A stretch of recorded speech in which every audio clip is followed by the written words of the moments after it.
Well, first of all, obviously, I just want to welcome everyone and thanks for registering. Kim and I are super excited to have you in the Zoom chat with us today, the webinar. I just want to say, first of all, if everyone could have just a bit of patience, because we do have quite a few diverse sort of backgrounds. We've got people that are recently unemployed, with people that are employed. Also, we've got people obviously that are long time unemployed, so there's going to be different questions. So I just ask everyone just to have a bit of patience during this time. And as Kim said before, please open up your chat box, because we want this definitely to be an interactive session. Nicole is in the background helping out with those questions, so she'll be reading any of those questions that come through and be posing to us in real time, because we think it's important that we answer obviously your questions in real time. But if we don't get to all the questions, because there could be a few coming through, in the follow-up email we'll put responses in there for those emails. So obviously, do you have anything to add, Kim? Sorry, everything all good? That's it, all good. Perfect, perfect. So obviously we're all here to talk about job seeking in this uncertain time, and it's definitely an uncertain time that we're in, including for the recruitment market. So where we know we have a lot of knowledge and obviously information, we're definitely not experts. No one's an expert at this time, but from our learnings and experiences over the last couple of weeks, we just felt that we'd organise this because we thought it was our job really to share this with more people rather than keeping this information to us. So first of all, I just want to say there is no silver bullet, okay? There's no secret recipe to finding a job, especially in this uncertain time. But what we're going to discuss here today with you guys is that how you can better your chances or create more opportunities for yourself, obviously to have better chance of engaging with hiring managers, engaging with recruiters, engaging with internal HR teams, so that you have more opportunity of finding yourself a job, okay? There's a few things that we need to have, obviously character-wise, personality-wise during this time, which is super, super important. And that is obviously to be flexible and adaptable, because we are in uncertain times, but also be committed to the process, okay?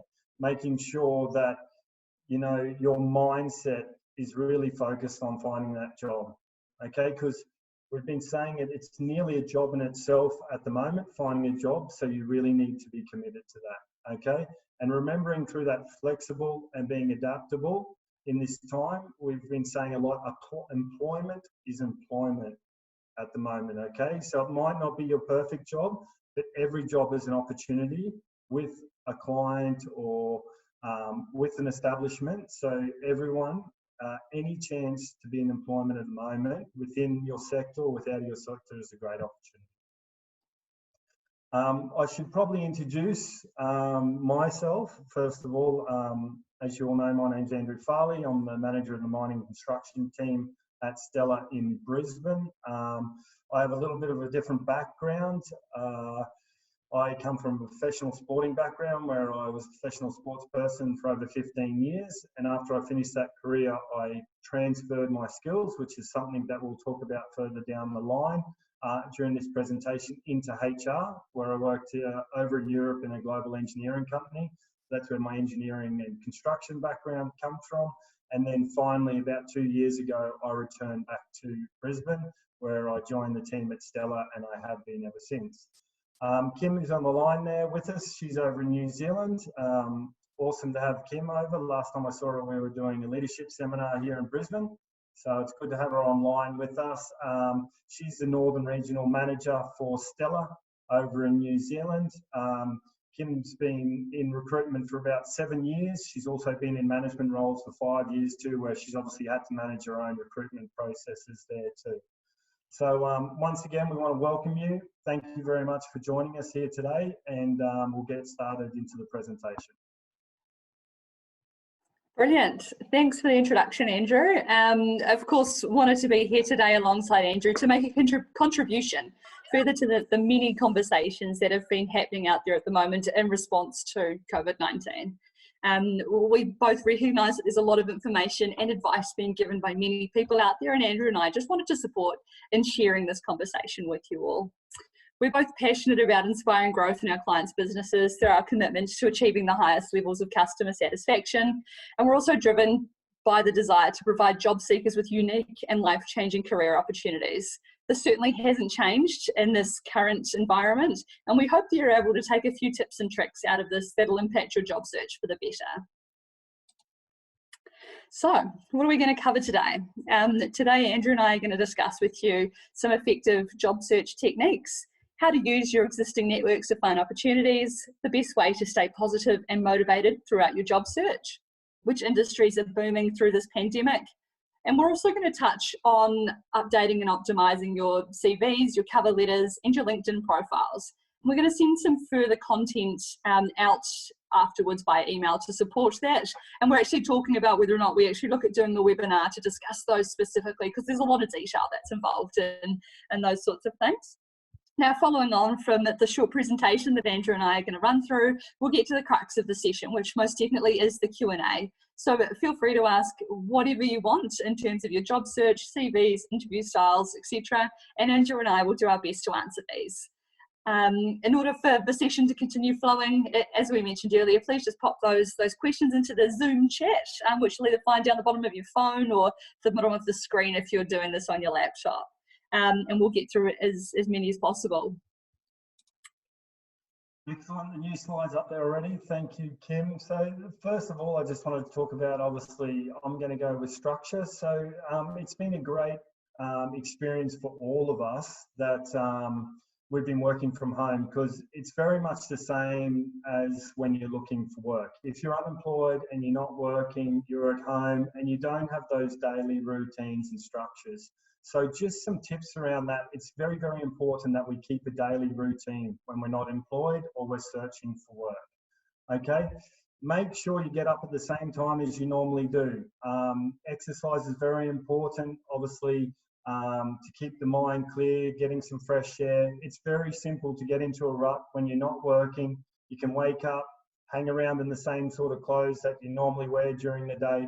But I'd encourage you all to set a good structure, get up at the same time, maybe go outside those normal times when you're on public transport going to work. Use that time to go for a walk around the block, or I was going to say coffee, but we can't go out for a coffee now, but you know, walk around the block, get some fresh air, come back and actually get dressed.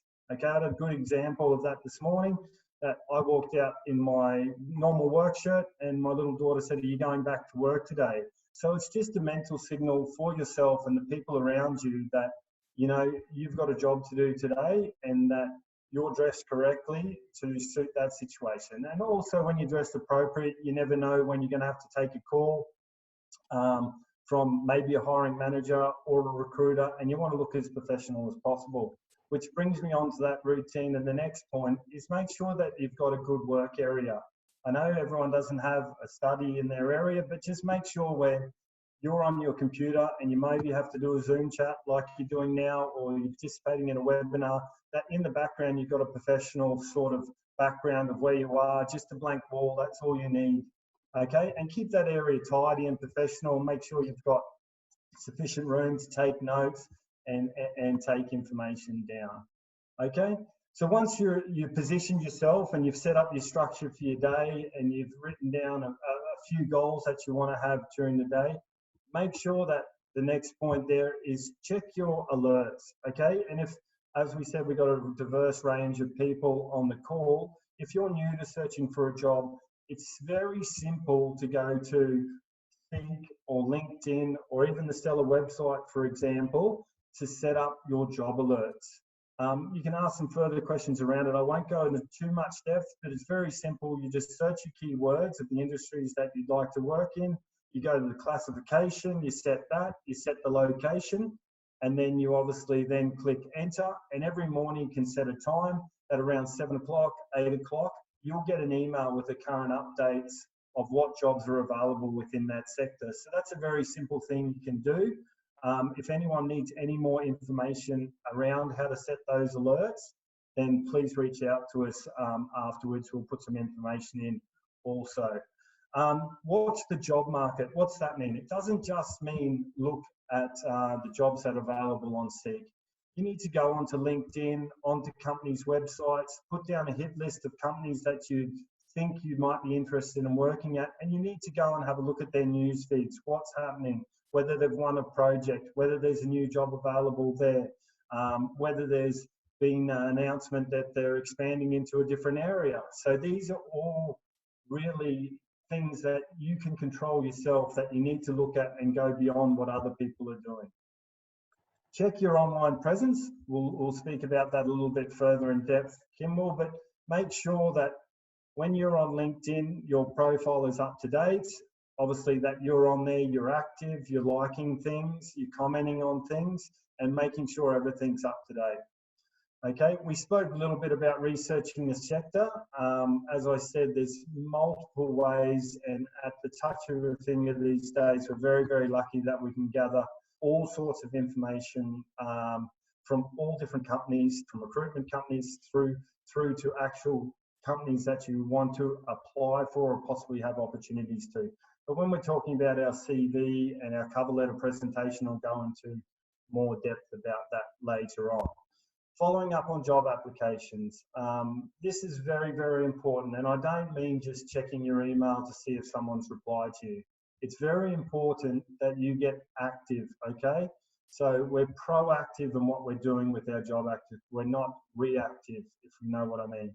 We need to make sure that we're calling hiring managers, or we're calling recruiters, or we're calling HR departments to follow up on how our application's going. If you do get voicemails, and likely people are busy at the moment, then make sure you close off the voicemail. And what I mean by that is when you ring up, you say, "Hi John, just ringing up in concern of my job application, lodged on Tuesday. It's now Thursday. I'd appreciate if you give me a call back.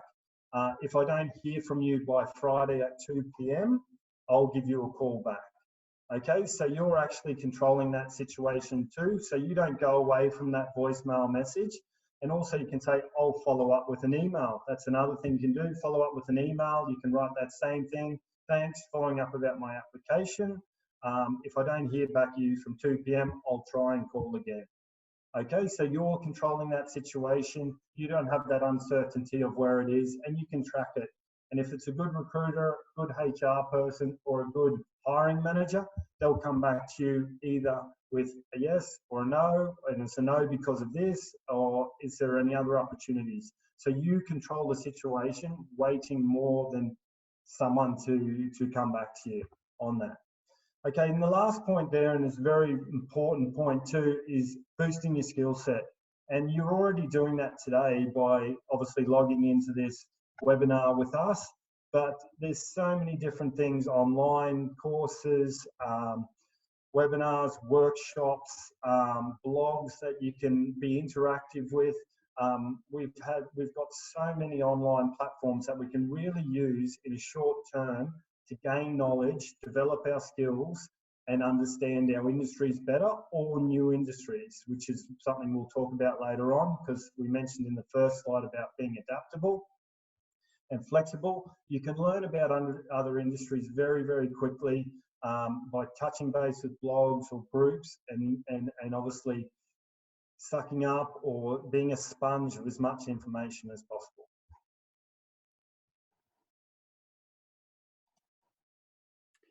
Brilliant. Andrew obviously just touched briefly on your online presence, so thanks for that, Andrew. We're going to deep dive into that a little now. The ability to network in order to develop or to make new contacts is another area of businesses that has been dramatically impacted by the coronavirus outbreak. Most jobs in some form or another rely on being able to forge professional relationships with both colleagues in the office and people in the wider industry. However, the outbreak of COVID-19 has led to the cancellation of conferences and other networking events, as well as forcing a significant proportion of the global population to work from home in a bid to slow the spread of the virus.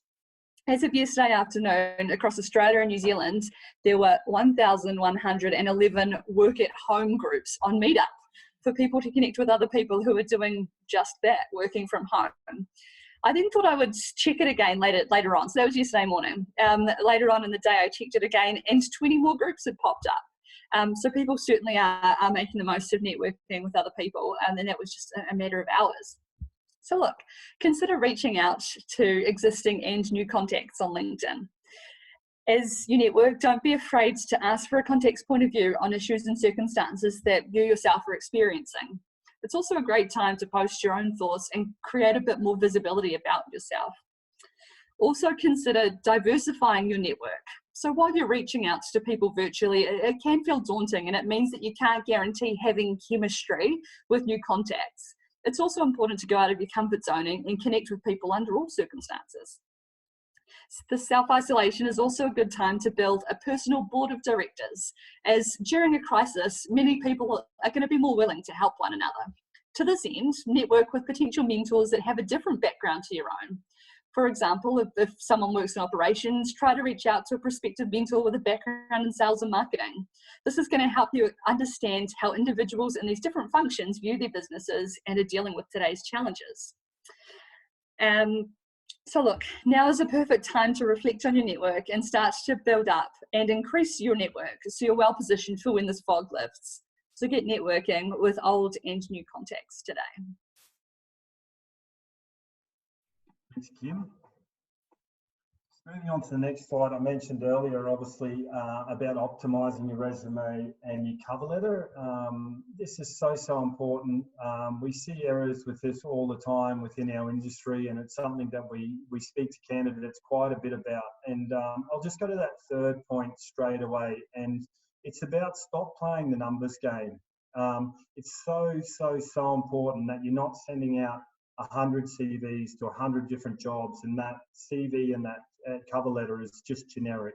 You know, for us, we receive cover letters and CVs all the time. And if they're generic, and sometimes we see the same one for different jobs, so everyone needs to be very accurate in what they're doing with their cover letter and their resume. You need to adjust the cover letter especially to each job that you're applying for. Okay, so it's not like throwing 100 darts at the dartboard and trying to hit the bullseye.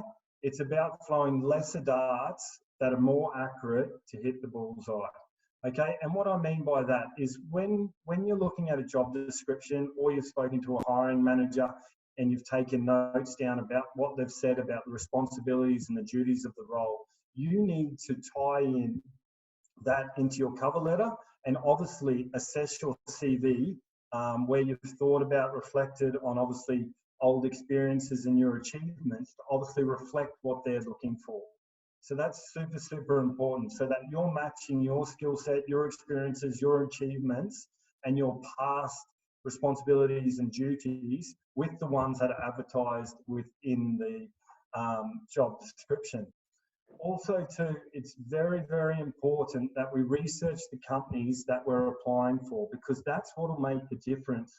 When a hiring manager or a recruiter or someone from HR receives that cover letter, and you've mentioned, for example, maybe that morning when you've written it and you've taken your time to write it, you've gone onto their website, you've had a look at their values, what they value, you've had a look at the attitudes, you've had a look at what they've recently done. So you can take all that information, their values, their attitudes, what they've recently done, whether they've won a project or they've just had a recruitment drive. If you can individualize your cover letter and show that you've actually done some research on the company around what they value, and maybe those values you could align them with your own, then this is what's going to differentiate your cover letter from someone else's. Okay, so it's so important that you do your research online, as we've mentioned before, LinkedIn, company websites, recruitment websites, but you really need that accurate approach to your cover letters and CVs.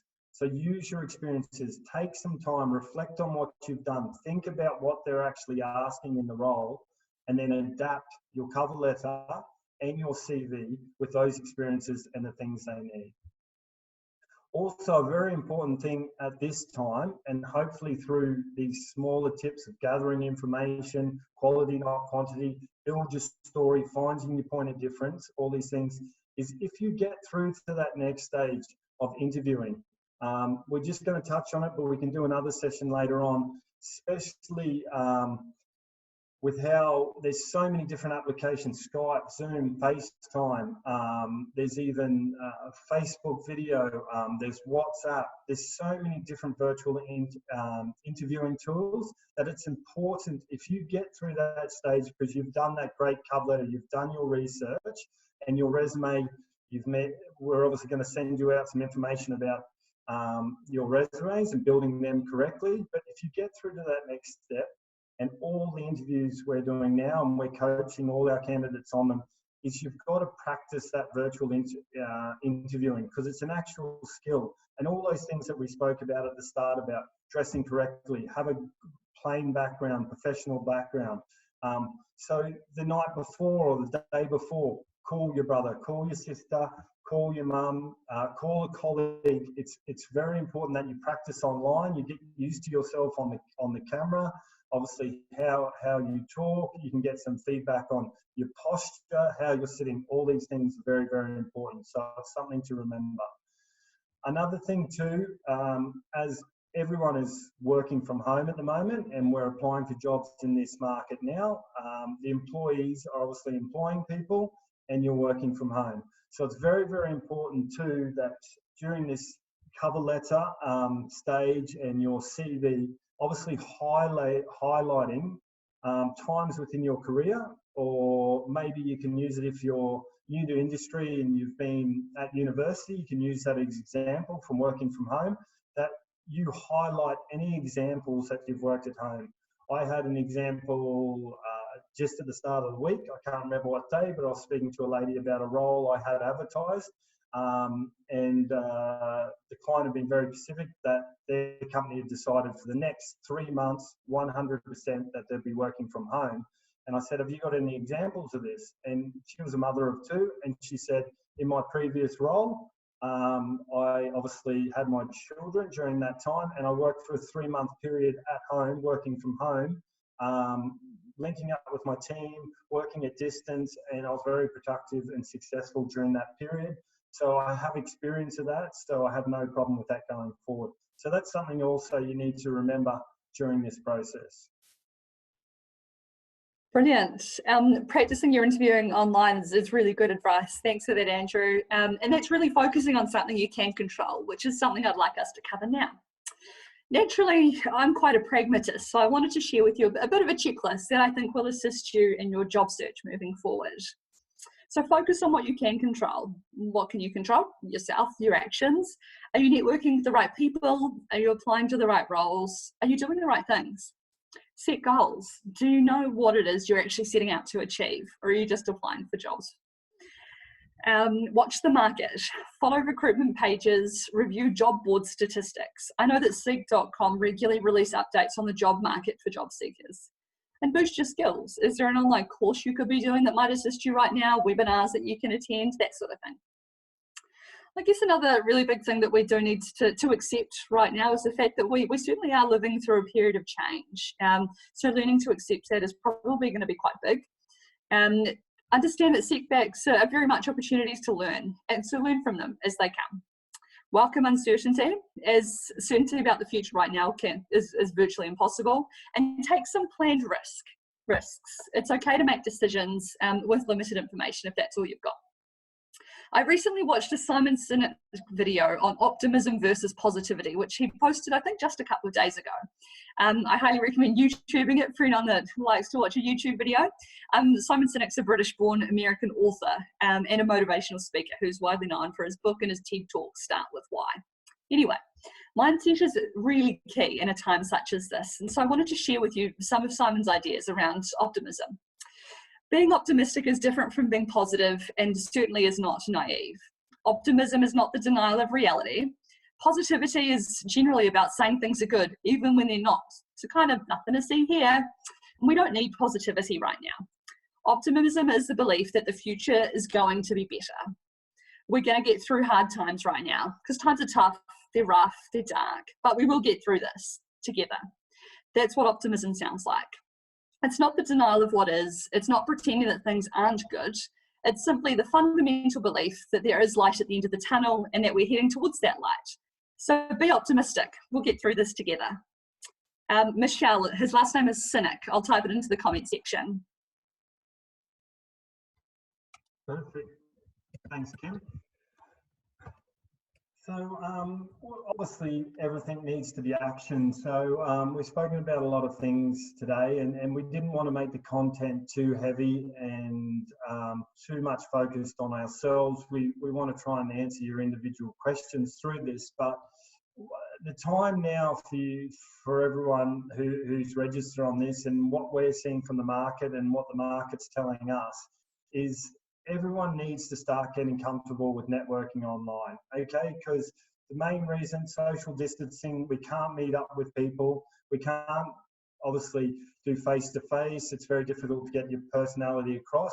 So everyone needs and must become comfortable with networking online. Not everyone is. The younger generation definitely is a lot better at it.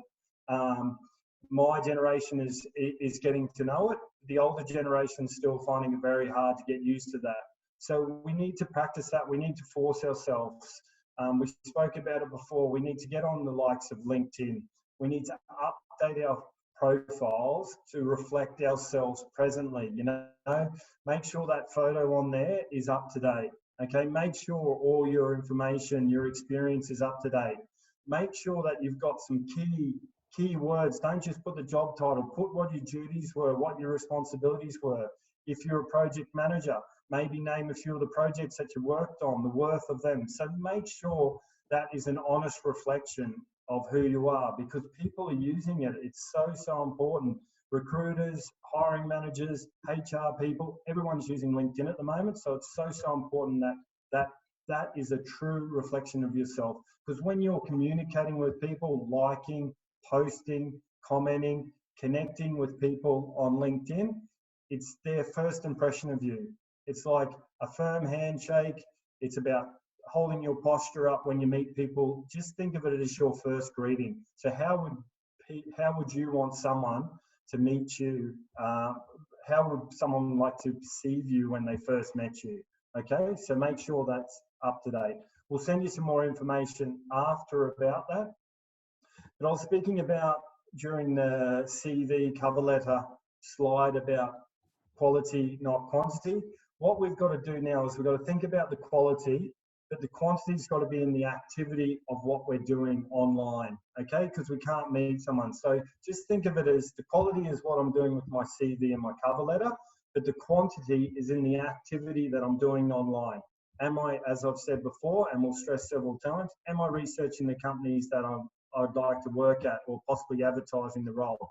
Am I liking posts? Am I connecting with hiring managers? Am I connecting people in the similar roles as myself previously?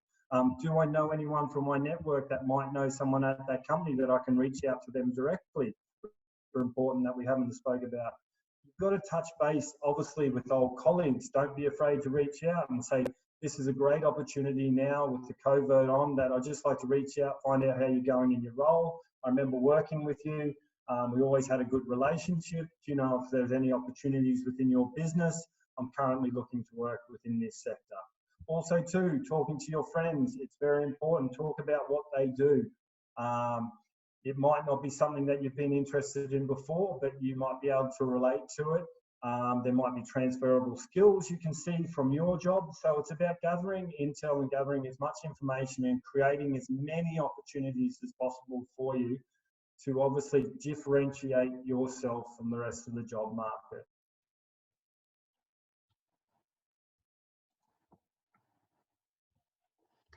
Brilliant. This is our last little update before we go into the Q&A session.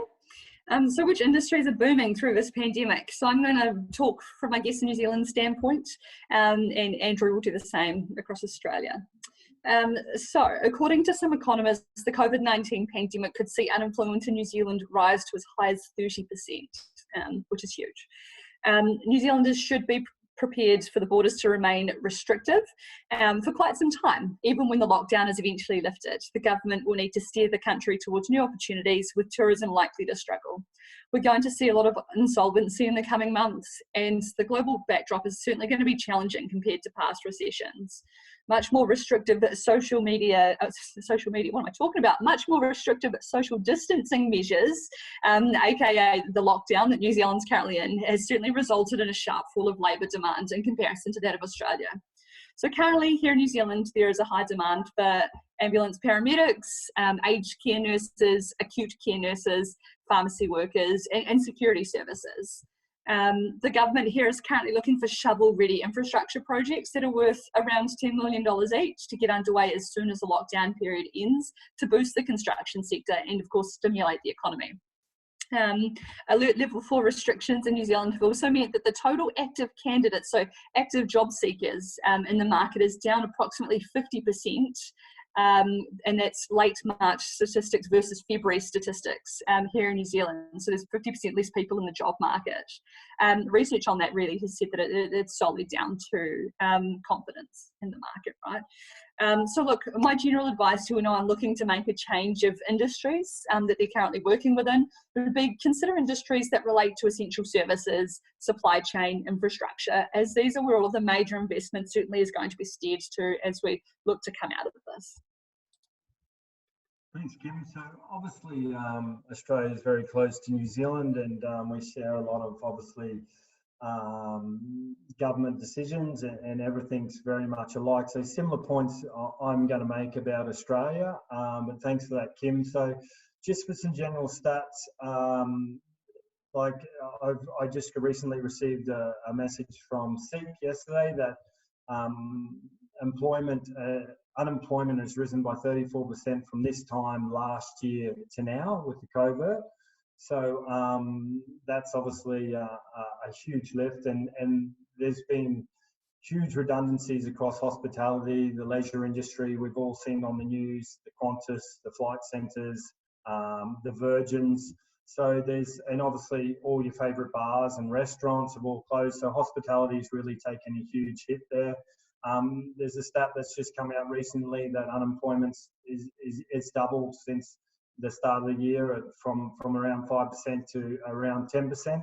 So there's a lot of people out there in the job market. So it's really important with what you guys are doing today is obviously upskilling yourself, finding some little tips, some little hints, things to differentiate yourself from the rest of the market.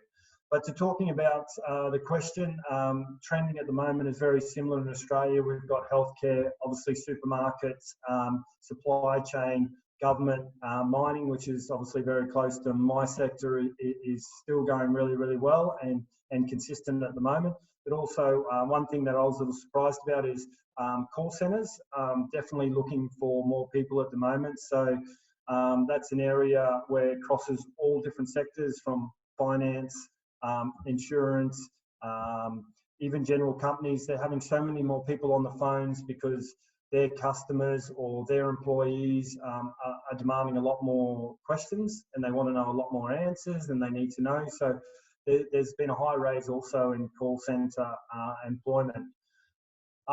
As I talk about those sectors, I just wanted to bring it to the point that when we say healthcare, it doesn't just mean, don't just think nurses, doctors. That also means, you know, depending where you are, it could mean a cleaner, or it could mean a project lead, because obviously, or a project manager or a manager, because all these new nurses, new doctors need people to schedule things. They need assistants. They need office managers.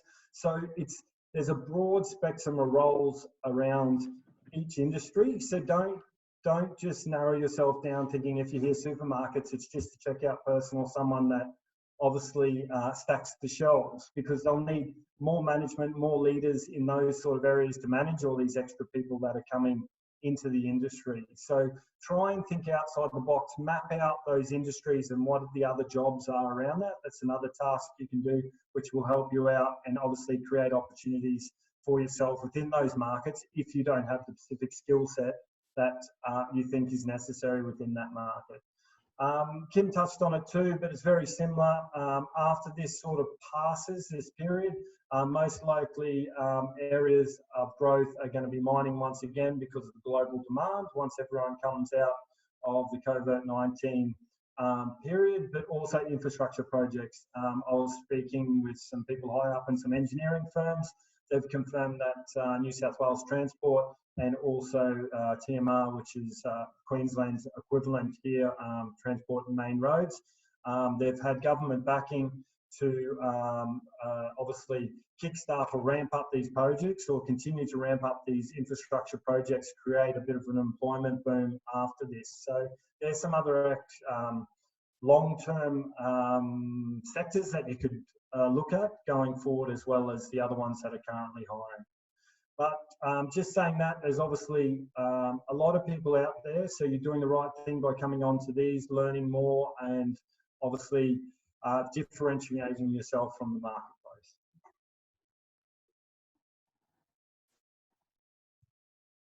Brilliant. So that being said, I guess the next step from here is what questions have you got from us, or for us, should I say. So feel free to unmute yourself, direct your question at either of us. Of course, as Andrew said at the start, we're certainly not experts by any way, shape or form. So if there is something that we can't answer ourselves, we'll go back, we'll find the answers out for you and we'll come back to you.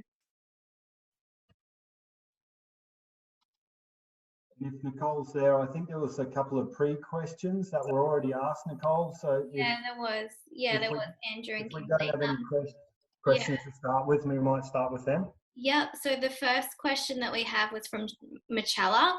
So her question was, are there any important features that must go in a resume? And do you guys have any annoyances that we should avoid? Kim, or do you want me to go for that one? I'm happy. Yeah, I can start if you'd like. In terms of things that must be in your resume, I think certainly your past skills and experience. What specifically, I think keeping it short and simple, so your company name, the dates that you've worked there, and your key responsibilities and key achievements is generally what I like to see there. I think if you've worked for businesses potentially internationally that that I might not know or Andrew might not know, then of course one-liners around what they do or the markets that they work in is always really helpful as well.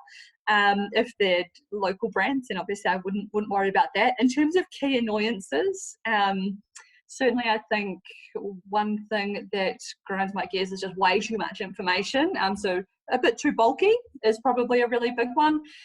So certainly trying to make sure that you're breaking it up, putting some key bullet points in there.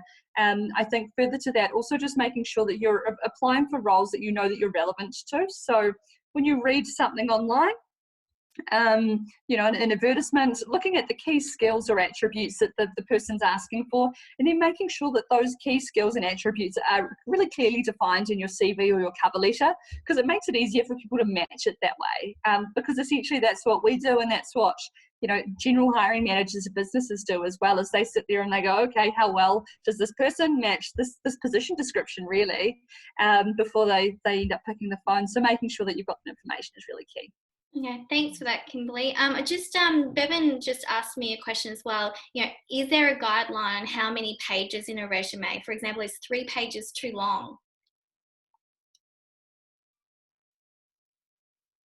Well, I'll jump in on that one. So it depends on your experience really, and the format, as long as it's not too wordy and as long as it's set out properly. And a simple thing Kim didn't mention before, and some people take it for granted, but it's just how you set out your CV too, with correct fonts, spell check it, make sure that it's clear. There's lots of simple things that get clearly overlooked. Everyone likes a nice picture, but you got to make sure that the font is all correct, that everything's clear, defined, there's good spacing between obviously your job, what your roles and criteria, and that your CV follows the same formula throughout, that every job and position that you've had has the similar description to it.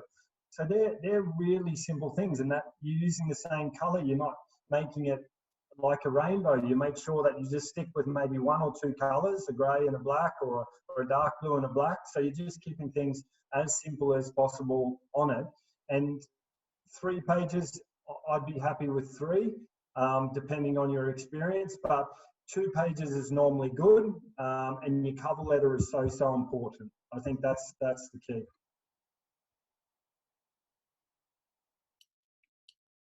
Does anyone else have any questions? Otherwise, I can go into the ones that we collected prior.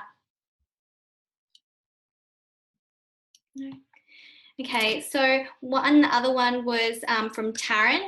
So you guys were talking about the booming sectors that are happening in both countries at the moment. Can you expand on how you could potentially get into those sectors during the pandemic? You were talking, I think, about transferring skill sets earlier on. Yeah, definitely. I can touch on that one, Kim. Yeah, it's obviously doing that research around, as I was talking about before, like there is, when you think of healthcare, and I'll use the same example, you think of specific jobs like just a doctor or a nurse, but you have to look around all those other jobs that go around that. You know, how does a hospital function, what the hospitals need. Let's just use a very easy example like cleaners. There's very high demand for cleaners in hospitals at the moment. It's a simple example as a job that supports what's actually happening at the moment. So you need to obviously have a look. I'm not sure of your background, but you need to have a look at your background, what transferable skills that you have that could possibly match one of those supporting sectors, supporting jobs within that sector. Okay, and then obviously going on to LinkedIn, for example, we've spoken about it quite a bit today, and maybe having a look, you can just do a search in there for, if you're in Brisbane, let's just use that example, the Royal Brisbane Hospital. You can search the job title and you can go down and have a look at a few people in those roles and what it says on their resume and what they do. You know, you could even reach out to someone on LinkedIn and just say, listen, I'm interested in joining this sector. I'd like to know a little bit more about your job. Are you open to have a chat about it?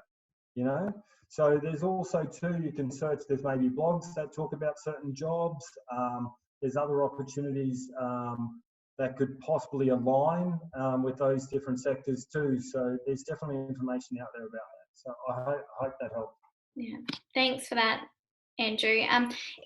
Taryn had another question. You know, is it too soon to start thinking about, well, whether we need to potentially move to gain employment, or should we kind of wait for a certain period of time to kind of see what's happening in our local area?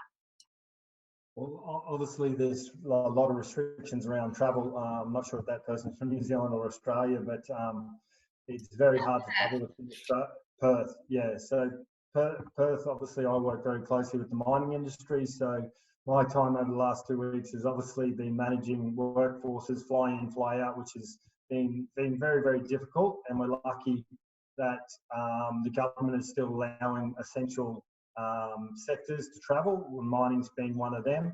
But I think it could be a little bit early. I don't know how, I'd have to have a talk to you myself, but how much you've exhausted the sort of opportunities within your closer area. I'm not sure if you have a family or you have children in school, or it's definitely a case-by-case situation that we'd have to look at. But if you are able to move, if you're young, if you've got no commitments, maybe that you're still living with your parents or your lease is just about to come up on your apartment, these are all things that recruiters can help you with. But then if you're able to move, then yes, definitely, if there's an opportunity, we said at the very start, employment is employment during this period. And any experience you can gain and show working through this period is very, very important. So if you're able to move and there is an opportunity and you've been able to interview for that job, then yes. But then obviously you have to take case by case if you've got a family situation, you've got children in school, and whether you've actually exhausted all the options within the area in which you live. Yeah, that's it. And I think certainly considering that obviously you see what the growth industries in Perth, consider that this is something that's hitting everyone internationally, and it's hitting every region. So you may leave Perth because the industry that you're in has been heavily affected, but consider there are other industries and maybe bigger centres or slightly different main centres that have their own challenges. So I think, really ensuring that you're making a very informed decision is probably really important as well. But Taryn, I'm sure that Andrew would be happy to link in with you in relation to that specific question.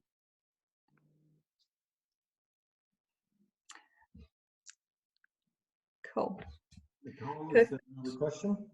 Yeah, we've got another question here. Claire's asked, should there be a photo on your resume? I saw this one and wanted to jump at it. I'll try and not be on my soapbox for too long. I'm a really firm believer in the fact that you shouldn't have your photo on your resume unless, of course, you're applying for a role where what you look like matters. So this all comes down to discrimination, right? And all those sorts of other lovely things. I think giving employers you know, unless you're in a role where you are going to be front of house, so you're customer service or you're a model, you know, I don't think that having a photo on your CV is overly relevant. Of course, if it is suitable for the job, then that is something that you'll need to do. But I don't think that that's something that 100% needs to be on your resume. It's certainly not something that I have on mine. I think if you are going to have a photograph on your CV or your resume, make sure that it's a professional photograph. It's, you know, kind of like a passport photo, but you can smile. So a nice clean background, a nice normal smile. It's not a selfie in front of a Vegas sign or you with like a giant tiger. I've clearly just watched Joe Exotic and Tiger King. But, you know, I think making sure that you're being really considered around the professionalism of that photo, I've got some shockers that I've seen over the time. So just considering those sorts of things if you are putting a photo on there is important. Thanks for the question, Claire. We have another one from Nalali, and sorry, I hope I pronounced that right. But her question was, if you're moving from different roles, so from a manager to example, an officer role, what should she be looking for? I mean, she's looking to scale back, but she also is worried that she'll get positioned as that she'll get bored and she'll be overlooked for those roles. So do you have any specific tips on the scaling back of responsibilities? Yeah, I think my biggest piece of advice there would be really to firstly craft yourself a good cover letter explaining specifically why you're looking to do that, but phoning all of the hiring managers. So if you see a role that looks absolutely perfect for you, having a conversation with the person who's hiring for that role, and saying to them, look, these are the, you know, very specific reasons why I'm wanting to take a step back, you know, be it work-life flexibility or, you know, there's obviously a huge raft of reasons why you'd be wanting to looking at doing things like that, and it's certainly not an issue. But I think just being really clear with people around why you're doing it, especially in a time like this, where I know that one thing that we said earlier was a job's a job. So some employers might go, are you just doing this for the sake of having a job, right? And just getting clear. I saw your comment. Good work. You know, are you just wanting to take a step back because you just need a job and you might leave it if something better comes along? So I think really making sure that you're able to be articulate with that manager is really important to specify those reasons. Would you have anything to add to that, Andrew? No. I think that's very good. It's obviously just finding out or letting the hiring manager know your reasons behind stepping back. And once they understand that, then they have a clearer picture of what you're actually, your purpose.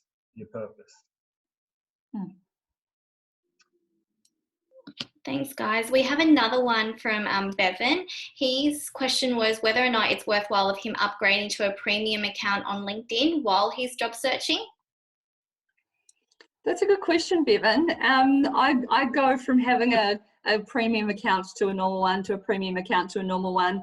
And really the one thing that you can't do if you don't have a premium account is message people en masse. So just between you and I've actually been blocked from LinkedIn a few times because I've messaged too many people for their liking. They always let me back in eventually. And that's the reason why I always hop back onto that premium subscription. But look, I think with that, if messaging is that core component that you are getting out of it, one thing to note with LinkedIn is you can message people as you connect with them. So let's say you're sending a connection request to me, rather than just hitting connect and pressing send, really crafting that initial message that you can send someone is probably a really good opportunity to introduce yourself and get that messaging benefit without actually having to pay for it. You know, there are a couple of little hacks out there in terms of LinkedIn to get around having to pay that subscription. I don't think that it is 100% vital. Of course, everything helps, but I would say it's not vital. What would you say to that, Andrew? Yeah, I agree too. Like, obviously, we're lucky to experience both. There's definitely pluses and negatives. It's just also too how much you've actually exhausted your skill set with the normal basic LinkedIn package. There is a lot of things you can do with it. Are you doing all the things we've spoken about? Are you obviously connecting with the right people? Are you not just connecting with them, you're writing an introductory message or touching base with them on a point that maybe there's been a new thing within a business, trying to connect with them that way? Are you liking articles? Are you commenting? Are you sharing information? There's so many things that you can do on the basic package. I don't think LinkedIn would be happy for me telling everyone this, but there's just so many things you can do on the basic package, and you've got to make sure that you've ticked off all those things before then you want to go to the higher packages. There's multiple packages these days, not just 2 packages. So make sure that the things we've spoken about today that you're doing too. You know, researching companies, linking up with companies, linking up with people within the company, sharing articles from within your industry, commenting on things. So there's so many things you can do on just the basic LinkedIn. So before I'd say that the next level is a necessity, make sure that you're covering everything off on the basic side. Okay, thanks guys. We had a question from Mark. He is a graduate. In his case, he's overseas in Scotland. He's been getting quite a few rejections from Australian employers, and he's struggling to get to that interview stage. And from his knowledge, he thinks that there is a skill shortage in that sector. So can you give him any hints on, you know, what's going on in, and give him some tips to help, you know, improve his chances? Kim, you want to take that one? Yeah. Hard to comment on specifically, Mark, because I don't know what industry these graduate positions you're applying for are in, outside of it being in Australia.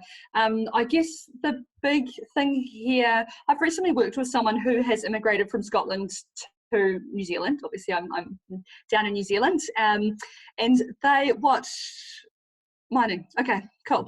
Yeah. So with the with the person that I've recently worked with, he was in banking and insurance, quite high up in his role, and his wife essentially had worked. She had just recently graduated, so she was looking for graduate positions, and we found the biggest challenge for her was that every time I would ring prospective employers and say, hey, look, have you considered, you know, this person is an option, these are her great skills, this is what she does, the answer was always, well, there are people here that can do those things, which makes, you know, which is obviously a very natural thing for people to say. I think in terms of you and what you can do differently, I think one really big thing is being really clear around how you can get yourself to Australia. So a really big concern for people hiring people from overseas, for employers hiring from overseas, is what do I have to go through in order to get you here? How long is it going to take? Do I have to pay anything? What's your immigration status? Are you working with an immigration advisor? What does it look like to you? And what do you need from me, right? So if you are needing relocation packages and this, that, then really being explicit around that is important. So I think if it's not already in your cover letter, Mark, certainly putting some information there around your visa status, what sort of visa you'd come across on, how long would you be able to stay in Australia for, are you wanting to be there long term, all those sorts of little bits and pieces. I really do hope that helps, Mark. Do you have anything to add, Andrew, now that we know that Mark is looking in the mining industry? Yeah, I think that point's very, very, very important that you made there at the end.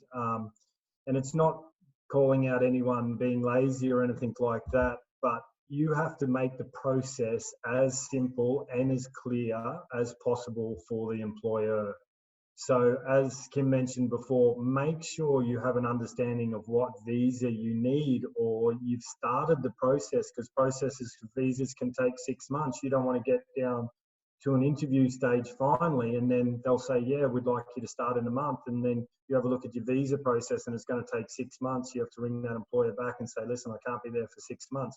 So you've got to make sure that all, excuse my slang terminology, but all the ducks are in line. You've got to make sure that you have all the information so that if that employee asks you when you're available to travel, what's your visa status, does your degree that you've currently or just completed, does that match Australian standards within that industry? Because I think you said you're a hydrologist. But you got to make sure that you have everything packaged up nice and neat to make it as easy as possible for the employer.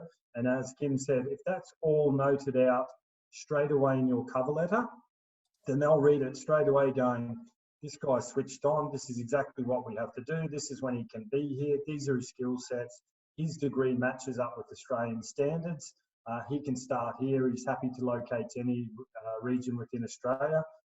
You pretty much sold yourself on your cover letter. Then they'll just go obviously to your experience, what you've done during your study time, a little bit about your background, and it'd be a lot easier sell for yourself moving here to Australia. Mark, just also a quick shout out to you. I've just Googled, it's 4 a.m. in Edinburgh. So well done. You're doing the right things by connecting with people in this way. So good work on that. What other questions do we have, Nicole? We got 2 minutes. You're on mute, Nicole. There you go. Am I good? So Taryn had one other question that she struggles with the question, tell me a little bit about yourself. Can you give us some points in terms of how to answer that, and maybe some ways on how to kind of keep it top of mind during that interview process so that, you know, you don't kind of freeze up in the moment? Kim's awesome at these sort of questions. Andrew's trying to stitch me up, guys. You can see it, can't you? And in terms of that, look, I'm sure that you've been with me for an hour now. You know that I'd love to ramble, but I think in situations like this, just consider the key parts of your life, right? So tell me about yourself. Very broad question. So you know, let's touch on your family, what you do in your spare time. And you know, maybe an interesting fact about you or something like that. Just try and keep it short, keep it succinct. Consider, I've been in recruitment for a very long time now, and people, I guess, talk about us similar to salespeople, right? And salespeople always have an elevator pitch. You know, they've got their few liners when someone says, "Hey, you know, my name's Kimberly, what do you do?" And then I go back and I say, look, this is what I do. It's really punchy, it's short and sweet. So consider, what is your elevator pitch? What have you got to offer?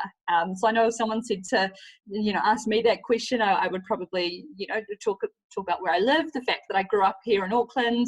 I've got a little cat. On the weekend, my partner and I are either going to the gym, to Orange Theory, or we're watching movies because we love a good movie. And I would probably wrap it up in that sense. Do you have anything to add, Andrew? Well, just it's obviously once you come in there and you gauge the people that you're talking with too. If you want to be, there's 2 ways of going about it. You can go, tell me a little bit about yourself, if they want a professional sort of answer, or you want to go about, obviously, as Kim spoke about, what you do on the weekends, your hobbies.